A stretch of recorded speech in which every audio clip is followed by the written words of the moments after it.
এইভাবে তারাও বুঝলেন যে সারাদিন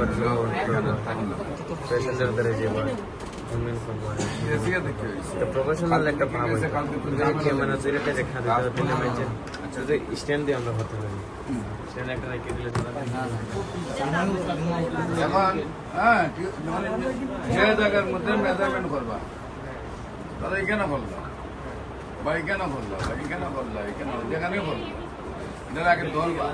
সাপটা ধরবা অন্যান্য থেকে ধরে এটারে আগে হাতের মুঠে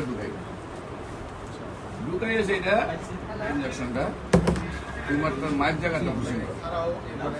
এদিকে এদিকে এদিকে এদিকে এদিকে কোনো জায়গায় বাধা নেই ডাক্তার এমন ভয় পায় যে এখানে প্যারিস অনেকগুলো রকের মধ্যে ইঞ্জেকশন দিলে না জানি কি হয়ে যাবে তো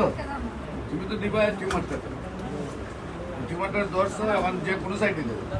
ইঞ্জেকশনটা ঢুকাই খুব অল্প পরিমাণে ওষুধ এক দাগের চেয়েও কম পারলে ভুলে গেলে তো আস্তে আস্তে